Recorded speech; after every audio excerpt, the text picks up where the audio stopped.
Bible દર્શન પાઠ 92 1 કોરિન્થ અધ્યાય 1 થી 8 પ્રેરણાદાયી કડી અધ્યાય 6 કડી 12 મને બધું જ કરવાની છૂટ છે પણ બધું જ હિતકર નથી. મને બધું જ કરવાની છૂટ છે પણ હું કશાનો ગુલામ નહીં થાઉં. અધ્યાય 1 કડી 1 થી 9 આપણને 1 કોરિન્થના લેખક પાઉલ અને સોસ્થનસ છે એ જાણવા મળે છે. અને આ પત્ર કોરિન્થના ધર્મસંઘને લખાયો છે એ પણ જાણવા મળે છે. કોરિન્થના ધર્મસંઘના સભ્યોને હાકલ થઈ છે, ઈશ્વરની હાકલ. અને ઈશ્વરની હાકલ થઈ એટલે એ બધા પુણ્યજન બન્યા. પુણ્યજન એટલે કે ધર્મસંઘના સભ્યો, ધર્મસભાના સંતાનો બન્યા. આ બધાને ઈસુ દ્વારા ઈશ્વરની કૃપા મળી છે.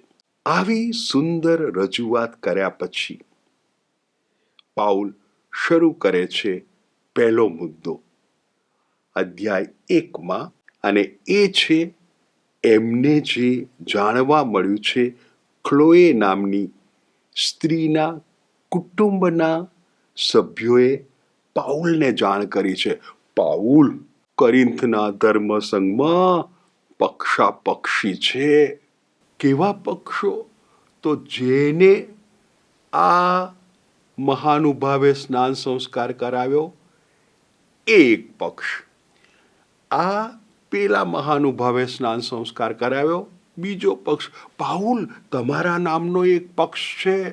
એટલે સ્નાન સંસ્કાર કરાવનાર જન બીજા જે સ્નાન સંસ્કાર કરાવે છે એ જનો કરતા આ પક્ષ માટે બહુ ઊંચો. અરે ક્યારેક તો એવું બને છે કે સ્નાન સંસ્કાર કરાવનાર જન ઈસુ કરતા પણ મહત્વનું બની જાય છે. આવું છે પાઉલ. એટલે પાઉલ હવે 1 કોરિન્થમાં ઉકેલ આપવાનું શરૂ કરે છે. અધ્યાય 1 આવો ઉકેલ આપે છે. જુઓ, તમે કહો છો મારે નામે પક્ષ છે, તો મેં તો માત્ર ક્રિસ્પસને અને ગાયસને અને સ્તેફનાસના કુટુંબીઓને જ સ્નાન સંસ્કાર કરાવ્યો છે. મેં જાજાને સ્નાન સંસ્કાર નથી કરાવ્યો. અને હું તો આવ્યો તો માત્ર ખ્રિસ્તની ઘોષણા કરવા માટે. એવા ખ્રિસ્તની ઘોષણા કરતો હતો કે જે ક્રૂસે જડાયેલો છે. અને કોણ છો તમે કોરિન્થવાસીઓ? તમે બધા કંઈ વગદાર નથી, તમે કંઈ મોભાવાળા નથી, તમે સામાન્ય જનો છો. હું આવ્યો ક્રૂસ પર જડાયેલા ખ્રિસ્તની ઈસુની ઘોષણા કરવા. તમે વસીલાદાર નથી, મોભાદાર નથી, તમને કૃપા મળી. હવે આ પક્ષાપક્ષી સાણા કેવી રીતે કરી શકાય આપણાથી ઝઘડા? ગર્વ કાઢી નાખો. અધ્યાય 1 આ ઉકેલ આપે છે. અધ્યાય 2 પાઉલ આ પક્ષાપક્ષીનો ઉકેલ આપવા માટે હવે પોતા પર ધ્યાન કેન્દ્રિત કરે છે. મારો પક્ષ છે, મારે નામે તમે જય જયકાર કરો છો. અરે મારો ઉપદેશ શું હતો?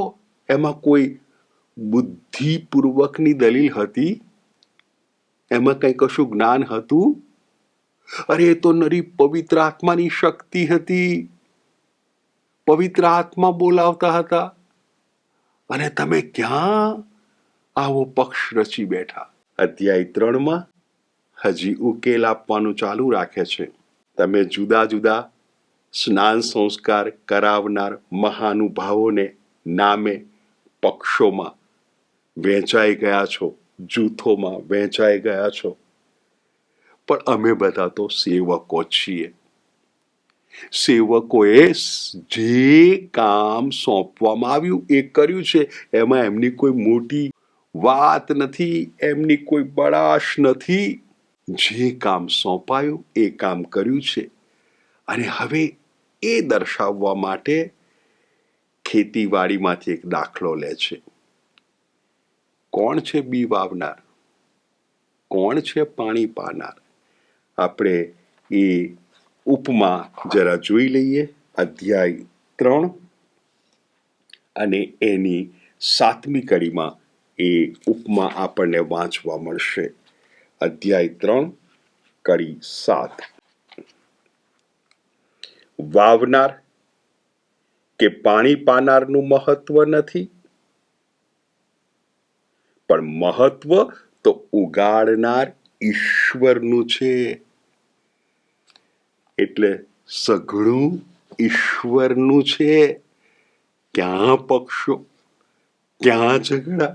હવે ખેતીવાડીમાંથી એ બાંધકામ ખાતામાં આવે છે. બીજી એક ઉપમા. પાયો એક જણ ચણે છે. ચાલો, મેં પાયો ચણ્યો. એ પાયો હતો ઈસુ ખ્રિસ્ત. હવે બીજો કડિયો આવીને એ મેં જે પાયો નાખ્યો એના પર ચણતર કરે છે. આ તો સહિયારું કામ છે. આ જે ઇમારત ચણાય છે ને એ તો ઈસુ ચણી રહ્યા છે. અને એટલે વળી પાછી એ ઉપમામાં એક સરસ ઉક્તિ છે. પાઉલની 3 અધ્યાય અને એની 17મી કડી. 3 અધ્યાય 17મી કડી. જો કોઈ ઈશ્વરના મંદિરનો નાશ કરશે તો ઈશ્વર તેનો નાશ કરશે. કારણ ઈશ્વરનું મંદિર પવિત્ર છે અને તે મંદિર તમે જ છો. એટલે ઝઘડા ઝઘડી પક્ષાપક્ષી ના ચાલે. ઈશ્વરનું મંદિર છો. અને હવે 4થા અધ્યાયમાં એ ઉકેલ આપવા માટે વળી પાછો પોતા તરફ પાઉલ દ્રષ્ટિપાત કરે છે. મારો અંતરાત્મા ડંખતો નથી, એનો અર્થ એમ નથી કે હું નિર્દોષ છું. અંતરાત્મા ડંખતો નથી, પણ ખરેખર જોનાર તો પ્રભુ છે. પ્રભુ અંતરના ઈરાદાઓ જાણે છે. એટલે આપણે બધાને, તમે, મારે, આપણે બધાને આત્મનિરીક્ષણ કરવાનું છે. કયા ઈરાદા છે આપણા આ પક્ષાપક્ષીમાં, આ ઝઘડા ઝઘડીમાં? અને પછી પાઉલ એક સરસ વાક્ય ઉચ્ચારે છે, કારણ કે જવાનો છે કરિન્થ જવા વિચારે છે. 4થા અધ્યાયની 21મી કડીમાં, 4થો અધ્યાય કડી 21. પાઉલ કરિન્થ વાસીઓને કહે છે, તમારી શી ઈચ્છા છે? હું તમારે ત્યાં દંડો લઈને આવું કે પ્રેમ અને કુણી લાગણી લઈને આવું? શું કહેવા માંગે છે? હું આવું ને ત્યારે આ બધું સમાવી દો. આ ભાગલા મિટાવી દો. આ પક્ષાપક્ષી છોડી દો. મારે દંડો લઈને નથી આવવું, મારે પ્રેમથી આવવું છે. એટલે અધ્યાય 1થી અધ્યાય 4માં કરિન્થના ધર્મસંઘમાં જે ભાગલા છે એનો ઉકેલ આપે છે. હવે અધ્યાય 5માં ઠોકર રૂપ વર્તન. અધ્યાય 5માં કરિન્થના ધર્મસંઘમાં એક ભાઈ છે જે પોતાની સાવકી મા સાથે પત્નીનો સંબંધ રાખે છે. પાઉલને જ્યારે આ જાણવા મળે છે, પાઉલ સ્વીકારી શકતો નથી. પાઉલ ઠપકારે છે કરિન્થવાસીઓને. આપણે પાઉલના શબ્દો સાંભળીએ. અધ્યાય 5 અને એની 4થી અને 5મી કડી. આવું કુકર્મ કરનારને વિશે પ્રભુ ઈસુને નામે મેં નિર્ણય લઈ લીધો છે. તમે બધા, મારો આત્મા અને પ્રભુ ઈસુની શક્તિ, બધાએ ભેગા મળીને આવા માણસને શેતાનને સોંપી દેવો, જેથી દેહ દ્રષ્ટિએ ભલે એનો વિનાશ થાય, પણ પ્રભુના આગમનને દિવસે એના આત્માનો ઉદ્ધાર થાય. ગુસ્સો છે, પણ એ પ્રેમનો ગુસ્સો છે. શું અર્થ થાય આ શબ્દનો? શેતાનને સોંપી દીધો. શેતાનને સોંપી દીધો એટલે ધર્મ સંઘમાંથી, સમાજમાંથી એને બહાર કાઢ્યો. પણ આ પ્રવૃત્તિ પછવાડે આશય બહુ જ પ્રેમાળ છે, જેથી એ જ્યારે એકલો પડે ત્યારે એને પસ્તાવો થાય. પસ્તાવો થાય એટલે મૂકી દે અને વળી પાછો ધર્મસંઘમાં આવી જાય, એના ભલા માટે. શેતાનને સોંપી દેવો એનો બીજો અર્થ, જો આ તો ખમીર જેવું છે, એણે આવું કર્યું, સાવકીમાં સાથે આવો સંબંધ રાખ્યો, અને આપણે કોઈ કશુંય ના બોલીએ તો કાલે બીજો એવું કરશે, પરમ દિવસે ત્રીજો એવું કરશે, અને એમ ચાલશે. આ તો પેલું ખમીર જેવું પછી આખા સંઘમાં. એટલે એ ખમીરને કાઢી લઈએ તો સંઘનું ભલું થાય. બહુ ઉમદા વિચાર છે. વ્યક્તિનું ભલું અને સંઘનું ભલું.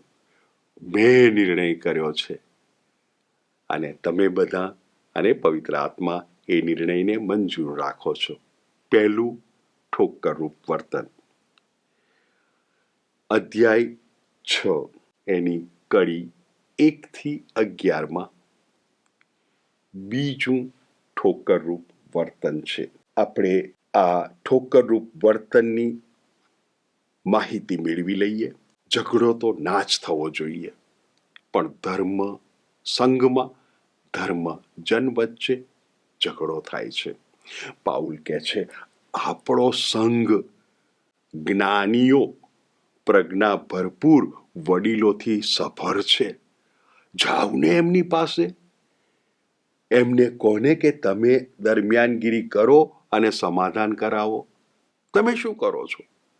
તમે બહાર જાઓ છો વિધર્મીઓ પાસે, જે ધર્મ સંઘના નથી, જેને ઈશ્વરની ઓળખ નથી, તમે એની પાસે જઈને ન્યાયની માગણી કરો છો. આ તો આપણી હાર થઈ કહેવાય. આપણે બહાર ગયા, આપણા અંદરના ઝઘડા માટે ઉકેલ લેવા બહાર ગયા, આ તો આપણી હાર થઈ કહેવાય. એના કરતા બહાર જવા કરતા ચાલો, આ પક્ષ અને આ પક્ષ ઝઘડો થયો છે, હવે આ પક્ષને લાગે છે કે આણે અન્યાય કર્યો છે, સહન કરી લે ને અન્યાય. બહાર શા માટે જવું છે? સહન કરી લે. અન્યાય સહન કરવામાં શાણપણ છે, અને એટલે એ બતાવે છે કે તમે સહનશીલ બનો. અને જો તમારાથી સહન ના થાય તો ધર્મ સંઘમાં જ પ્રજ્ઞા ભરપૂર વડીલો છે, બહાર ના જશો. ઠોકરરૂપ છે. હવે ત્રીજું ઠોકરરૂપ વર્તન અધ્યાય 6 કડી 12 થી 20 છે. એવી હવા છે, બધું જ કરવાની છૂટ છે, બધું જ કરવાની છૂટ છે, એટલે વ્યભિચાર પણ કરી શકાય. પાઉલ કડક શબ્દોમાં કહે છે, ના, વ્યભિચારનો સદંતર વિરોધ કરે છે. અને શું કહે છે? વ્યભિચારથી દેહ અશુદ્ધ થાય છે.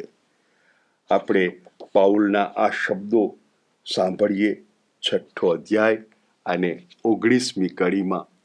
એ આ દેહ વિશે શું માને છે? એ દેહ કેટલો પવિત્ર છે? 6 અધ્યાય 19મી કડી. તમને એટલી ખબર નથી કે તમારો દેહ તો તમારામાં વસતા અને ઈશ્વર તરફથી મળેલા પવિત્ર આત્માનું મંદિર છે? તમે નથી જાણતા આટલું? પવિત્ર આત્માનું મંદિર એટલે પાઉલ આ ધર્મ સંઘને જુઓ ને, જે કંઈ મુદ્દાઓ, જે કંઈ પ્રશ્નો, જે કંઈ સમસ્યાઓ જાણવા મળે છે, એના ઉકેલો મોકલી આપે છે, કે જેથી આ બધા ધર્મ સંઘના સભ્યો એ ઉકેલોને પોતાના જીવનમાં ઉતારે. આપણે માટે બહુ પ્રસ્તુત છે, કારણ કે ભલે સમય બદલાયો, ભલે સ્થળ બદલાયું, સત્ય નથી બદલાયું. સત્ય આ છે, આ દેહ પવિત્ર આત્માનું મંદિર છે. હવે અધ્યાય 7. પ્રશ્ન પૂછાયો છે, પાઉલ, અમને કોને આ લગ્ન અને આ બ્રહ્મચર્ય? એટલે 7મો અધ્યાય આખો પાઉલ પોતાના અભિપ્રાય, પોતાના વિચારો, પોતાની સમજ રજૂ કરે છે. હવે જ્યારે હું એનો અભ્યાસ કરતો હતો, મને લાગ્યું કે પાઉલના વિચારો ખૂબ સરસ છે, પણ અસ્તવ્યસ્ત છે, વેરણ છેરણ છે. એટલે જો આપણે એને વ્યવસ્થિત ગોઠવીએ તો કદાચ આપણને જીવનમાં ઉતારવામાં ખૂબ મદદરૂપ થશે. તો આપણે પહેલા ધ્યાન આપીએ લગ્ન. શું માને છે પાઉલ લગ્ન વિશે? તો સૌથી પહેલું, લગ્ન એ પાપ નથી. 7મો અધ્યાય અને એની 28મી કડી. પહેલો વિચાર પાઉલનો, 7મો અધ્યાય અને એની 28મી કડી. જો તું લગ્ન કરે તો તેમાં પાપ નથી, અને કોઈ કુમારિકા લગ્ન કરે તો તેમાં પણ પાપ નથી. એટલે લગ્ન પાપ નથી. તો લગ્ન શું છે? લગ્ન હાકલ છે. પાઉલનો બીજો વિચાર 7મા અધ્યાયની 7મી કડીમાં પાઉલ જણાવશે કે હાકલ થાય છે કોઈકને લગ્ન માટેની. 7મો અધ્યાય અને એની 7મી કડી. દરેક માણસને ઈશ્વર તરફથી આગવી બક્ષિસ મળેલી છે. કોઈને એક જાતની, કોઈને બીજી જાતની. આ બક્ષિસનું અર્થઘટન હું આ રીતે કરું છું. કોઈને લગ્ન માટે અને કોઈને બ્રહ્મચર્ય માટે. કોણ નક્કી કરે છે? પ્રભુ. બંને માર્ગ આપનાર પ્રભુ. અને પ્રભુ નક્કી કરે છે, માનવ ફક્ત પ્રતિસાદ આપે છે. એટલે પહેલો વિચાર, લગ્ન એ પાપ નથી. બીજો વિચાર, પ્રભુ આમંત્રણ આપે છે લગ્ન માટે. ત્રીજો વિચાર, લગ્ન એ વ્યભિચારના જોખમ સામે એક ઉકેલ છે, જેથી વ્યભિચાર બંધ થઈ જાય. હવે આગળ વધે છે અને ચોથો વિચાર રજૂ કરે છે પાઉલ. લગ્નમાં છૂટાછેડા નહીં. એટલે છૂટાછેડા અથવા લગ્નની અતૂટતા પર ખૂબ ભાર મૂકે છે. પાઉલ કહે છે, આ તો પુરુષ પ્રધાન સમાજ છે ને, એટલે સ્ત્રી વિશે વાત કરે છે. જો કોઈ સ્ત્રી છૂટાછેડા આપે તો એની પાસે બે જ વિકલ્પ છે. વિકલ્પ 1, બીજા લગ્ન નહીં કરવા. છૂટાછેડા આપ્યા છે પણ બીજા લગ્ન નહીં કરવાના. વિકલ્પ 2, પોતાના પતિ સાથે સમાધાન કરી લેવું. એટલે લગ્નની અતૂટતા જળવાઈ રહે. હજી એમાં આગળ વધે છે. માનો કે આ બેન, એના પતિ એ ધર્મસંઘના નથી, એ ધર્મસંઘ બહારના છે. પણ હવે જો એ પતિ ધર્મસંઘ બહારના છે અને છતાં આ બેન સાથે જીવન જીવવા, લગ્ન જીવનમાં ટકી રહેવા ઈચ્છા રાખે છે, તૈયાર છે, તો આ બેને એમને છૂટાછેડા નહીં આપવા. એ જ પ્રમાણે જો આ ભાઈની પત્ની ધર્મસંઘની બહારની છે, પણ એ રાજી છે, તૈયાર છે આ ભાઈ સાથે આખું જીવન ગાળવા, તો છૂટાછેડા નહીં આપવાના. પણ હવે પાઉલ એક છૂટ આપે છે. એને મેરેજ એથિક્સમાં, અર્થાત લગ્ન સંબંધના શિક્ષણમાં પાઉલાઇન પ્રિવિલેજ કહેવામાં આવે છે. 7મા અધ્યાયની 15મી કડીમાં આપણને એ પૌલાઇન પ્રિવિલેજ વાંચવા મળે છે. 15મી કડી. વિધર્મી સાથી જો અલગ થવા ઈચ્છે તો થવા દેવું. આવી બાબતોમાં ધર્મબંધુ કે ધર્મ ભગિનીને કોઈ બંધન નથી. ઈશ્વરે આપણને શાંતિપૂર્વક રહેવાને બોલાવેલા છે. ચાલો સાદા શબ્દોમાં કહીએ એટલે આ ભાઈની પત્ની ધર્મસંઘ બહારની છે અને હવે એ આ ભાઈ સાથે રહેવા તૈયાર નથી. બહારની છે, ચાલો આપી દો છૂટાછેડા. આ બેન એના પતિ ધર્મસંઘ બહારના છે, એની સાથે રહેવા તૈયાર નથી, આપી દો છૂટાછેડા. આને કહેવાય પૌલાઇન પ્રિવિલેજ. ચાલો જવા દો, પણ પછી તમે લગ્નની અતૂટતા જાળવી રાખો. લગ્ન વિશેનો છેલ્લો વિચાર, છેલ્લો એટલે કે આ બધા એકઠા કરતી વખતે મળેલો, વિધવા પુનર્લગ્ન ના કરે તો સારું, પાઉલ કહે છે. પણ જો એ સંયમ ન જાળવી શકે તો પુનર્લગ્ન કરી લેવા સારા. હવે બીજો વિષય આ અધ્યાય 7માં એ છે બ્રહ્મચર્ય. બ્રહ્મચર્ય વિશે પાઉલ આ રીતે સ્પષ્ટપણે એ કરાર કરે છે. અધ્યાય 7 અને એની કડી 25. અધ્યાય 7 કડી 25માં બ્રહ્મચર્ય વિશે પાઉલ એ કરાર કરે છે. બ્રહ્મચર્ય વિશે તો મને પ્રભુ તરફથી કોઈ આદેશ મળેલો નથી. તેમ છતાં પ્રભુની કૃપાને કારણે વિશ્વાસપાત્ર માણસ તરીકે હું મારો અભિપ્રાય જણાવું છું.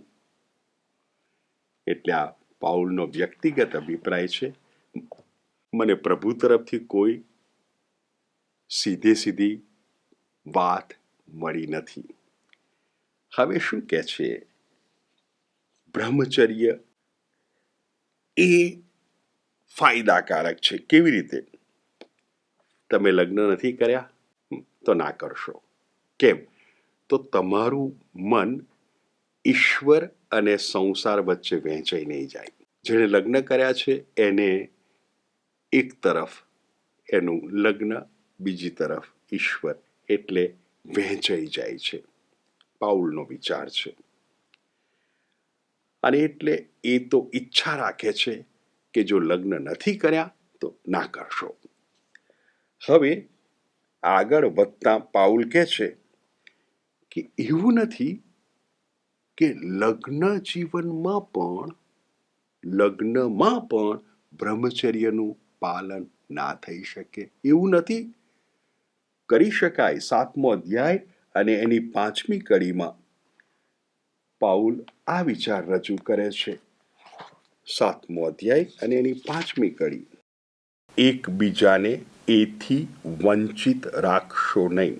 જોકે હવે આવે છે લગ્નમાં બ્રહ્મચર્ય પરસ્પરની સંમતિથી ભક્તિ સાધના માટે અમુક સમય સુધી જુદા રહી શકો છો, પણ પછી પાછા ભેગા રહેવું.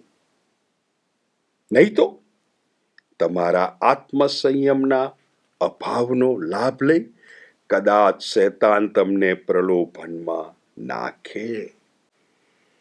એટલે ખૂબ વ્યવહારુ વાત કરે છે. અને એટલે હવે મારો વ્યક્તિગત અભિપ્રાય, મારો વ્યક્તિગત વિચાર, આપણા મા બાપ કેટલા પવિત્ર હતા. આપણા ભાઈઓ, આપણી બહેનો જેમણે લગ્ન કર્યા છે કેટલા પવિત્ર છે. પ્રભુને એટલું મહત્વ, અને સંસારમાં જેની સેવા કરવાની છે એ પતિ હોય, પત્ની હોય, બાળકો હોય, એમની સેવા કરે છે. એક સરસ બેલેન્સ જાળવે છે. પણ આ મારો વિચાર છે, એ આ અધ્યાયમાં આવતો નથી. અધ્યાયને આધારે મારા અંતરમાં સ્ફુરેલો વિચાર, કારણ કે લગ્ન કરેલા ભાઈઓ બહેનો, મારા મા બાપ ભાઈઓ બહેનોને મેં જોયા છે અને અત્યંત પવિત્ર જીવન જીવે છે. અભિનંદન. હવે પાઉલ જો કોઈને પસંદ કરવાનું કહે ને તો પાઉલ કહે છે તમે મારા જેવા બનજો. કેમ? કારણ કે પાઉલ પોતે એ બ્રહ્મચર્ય પાળતા હતા. 7મો અધ્યાય અને એની 7મી કડી. બધા જ માણસો મારા જેવા હોય એમ હું તો ઈચ્છું. પણ આ તો પાઉલની ઈચ્છા છે. પ્રભુની ઈચ્છા મહાન છે. બલિયસી કેવલમ ઈશ્વરેચ્છા. એટલે પાઉલ કહે છે બધા જ મારા જેવા હોય, બ્રહ્મચર્ય પાળનારા. નાના પ્રભુની યોજના જુદી છે અને એટલે પાઉલ ખૂબ ખુલ્લા મનનો છે, ખૂબ ખુલ્લા મનનો અને પ્રેમથી ધર્મસંઘ, કરિન્થના ધર્મસંઘના સભ્યોને વાત કહે છે. આટલું કહ્યા પછી અધ્યાય 7 પૂરો થાય છે અને અધ્યાય 8માં આપણે પ્રવેશીએ છીએ. ત્યાં એક વિષય, આ મૂર્તિઓને ધરાવેલું નૈવેદ્ય ખવાય ના ખવાય? પાઉલ ખૂબ ખૂબ સરસ ઉત્તર આપે છે. એ જ્ઞાની, તું જ્ઞાની છે હો, અને એટલે તું જાણે છે ઈશ્વર એક જ છે, એક જ ઈશ્વર છે, બીજું કોઈ ઈશ્વર નથી. અને એટલે આ મૂર્તિ જે કહીએ છીએ એ ઈશ્વર નથી. એટલે મૂર્તિ આગળ કોઈક નૈવેદ્ય ધર્યું છે એ તો તારે માટે ખોરાક છે. બરાબર ને જ્ઞાની? હા હા હા.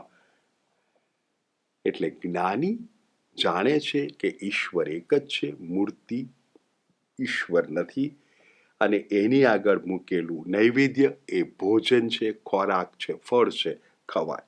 પણ હવે જ્ઞાની સાંભળ, તું જ્યારે આ ખાય છે ને ત્યારે બીજો એક અજ્ઞાની જુએ છે. અજ્ઞાની તો માને છે ઈશ્વર એક છે, હા, પણ આ મૂર્તિ પણ ઈશ્વર છે. અને તને આ મૂર્તિ આગળ ધરેલું નૈવેદ્ય, ફળ, ખોરાક એ ખાતા જુએ છે ત્યારે એ પણ ખાય છે, પણ એ ખોરાક તરીકે નથી ખાતા. એ ભાઈ, એ બેન આ ખાય છે એ ઈશ્વરના પ્રસાદ તરીકે. એટલે એનું પતન થયું અને પતન માટે કારણ હે જ્ઞાની તું છું. એટલે હું તને કહું છું 8મા અધ્યાયમાં જો ઉકેલ આપે છે, ખવાય કે ના ખવાય. જ્ઞાની તને કહું છું, તારા જ્ઞાન સાથે સંવેદનશીલતા ભેળવતો તું સંવેદનશીલ બની શકે આ અજ્ઞાનીઓ પ્રત્યે. અને સંવેદનશીલતા એટલે શું? ટાળને ખાવાનું. પણ તું એકલો હો ને તને ખબર છે કે આ તો ફક્ત ખોરાક છે તો ખા. પણ જો કોઈકને ઠોકર પહોંચતી હોય તો. એટલે 8મા અધ્યાયની 13મી કડીમાં આપણે પાઉલનો પોતાનો વિચાર સાંભળીએ. 8મો અધ્યાય 13મી કડી. ખાવાથી જો મારા ધર્મબંધુનું પતન થતું હોય તો હું કદી જ માંસ ખાઈશ નહીં, જેથી મારા બંધુના પતનનું કારણ ન થઈ પડું. આને કહેવાય સંવેદનશીલતા. એટલે અધ્યાય 8માં મૂર્તિને ધરાવેલું નૈવેદ્ય ખવાય કે ના ખવાય? પહેલો ઉકેલ જ્ઞાન. ઈશ્વર એક જ છે, મૂર્તિ ઈશ્વર નથી, એ ખોરાક છે. બીજો ઉકેલ સંવેદનશીલતા. બી સેન્સિટિવ. એટલે કોઈને આપણે ઠોકર રૂપ ના થઈ પડીએ. આ રીતે 8 અધ્યાય પૂરા થાય છે. હવે પછીના પાઠમાં આપણે બાકીના 8 અધ્યાયોનો અભ્યાસ કરીશું. પિતા પુત્ર ને પવિત્ર આત્મા તેરી અનંત યુગો કોટિ કોટિ